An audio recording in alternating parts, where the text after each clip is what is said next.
Things got a little bit heated last night at the Oldham County Republican Party Lincoln Day dinner, and Thomas Massie ended up having the microphone snatched away from him. Let's see. I'm going to take a little extra time to defend her. Good. And I'm not doing it because the president attacked her. He can do what he wants. I don't take it that seriously, but my opponent, Ed Gallrein, reposted the attack on my wife. It says she's a flaming lefty liberal. Let me tell you what she was doing when Donald Trump was giving money to Hillary Clinton and Chuck Schumer. She was using her own money that she earned at a daycare center at the age of 19 or 20 and buying pamphlets and campaigning for her Republican candidate and in the primaries in a precinct. And then she went to work for Ron Paul. She went to work for Campaign for Liberty. She worked for National Right to Work. By the way, this is the vast right-wing conspiracy that Hillary talks about. She was working for the vast right-wing conspiracy. And then she helped get our Senator Rand Paul elected, worked for him for 5 years. Does that sound like a flame-throwing lefty? It doesn't. But whatever, and by the way, Ed Gallrein was given to Lindsey Graham when she was doing all this. So this will be the first and last time I respond to the president's tweet. And I wouldn't even respond to it if Ed Gallrein hadn't retweeted it. But I feel like a woman needs defended, and I'm going to defend her here tonight.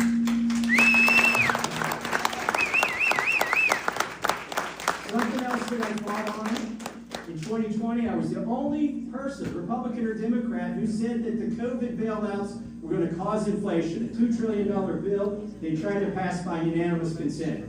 I drove to Congress and I made them vote on that sucker. I said, if farmers and nurses and doctors and grocery store workers are going to work, you get your butts to work.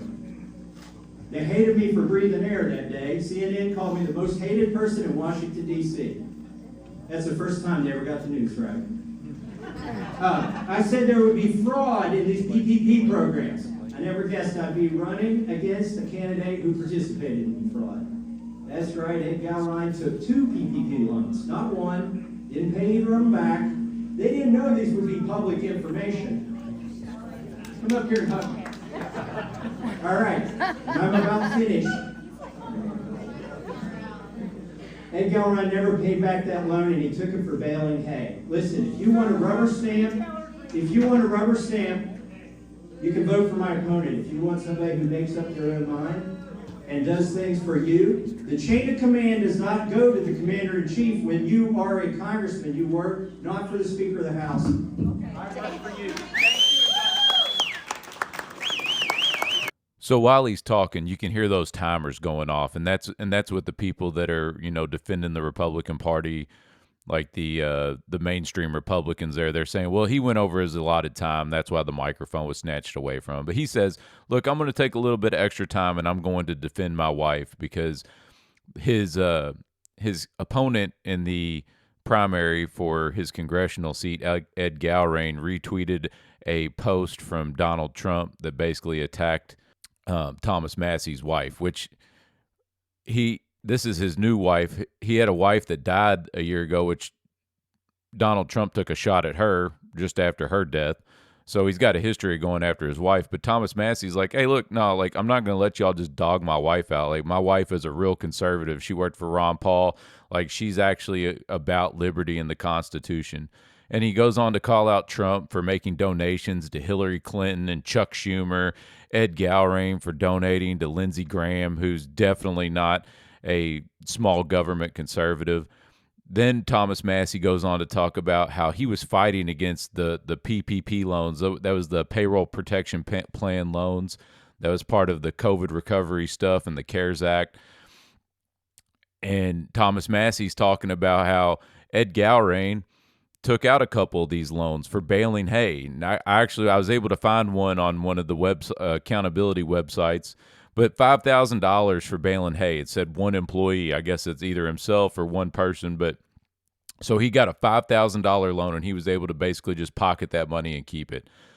I knew guys that run small farms here in Kentucky, and they didn't get any of that PPP money. And you could say, oh, well, maybe they're suckers. They should have got. No, and see, that's the problem. People don't need to take advantage of these programs if you don't need it. Just because it's there and you can get it doesn't mean you should take it. That's the problem with this country. Everybody's milking all of these government programs and trying to take advantage of it, and that's the problem. And the guy that snatched the microphone away, that's the House Speaker in the state legislature here in Kentucky, David Osborne. He's basically big horse money. His wife's got a whole bunch of ownership and stock of Churchill Downs, and that's what it is in Kentucky. You're either owned by the horses or you're owned by bourbon. And that's why it took so long to get sports booking and gaming betting allowed here, because Churchill Downs didn't want any competition. You had all these, virtue signaling Republicans in the state legislature that were like, oh yeah, we don't want gambling because it's bad for the families. But hey, you can go to the racetrack and just blow all your money. So their whole, virtuousness about being against gambling, which I'm against gambling too. I don't think people should gamble, but guess what? It should be legal. If people want to gamble, that's their right to gamble. And marijuana is still illegal here for recreational use, and there's there's a strong regulation even against any of the medicinal use of marijuana in this state. And it's because they want to say, oh, well, we don't like drugs, but hey, you can go out, drink till you're blacked out and wreck your car and whatever else, because they don't want to go against bourbon. Now, I'm for complete drug legalization. I'm not against bourbon. I don't believe in prohibition, but I love the hypocrisy. We don't want you to smoke pot, but hey, you can get drunk. I know plenty of people that have had alcohol poisoning. I don't know anybody that ever overdosed on marijuana. Support Thomas Massie against Ed Gallrein in 2026. Thank you for listening. Please like, subscribe, and comment.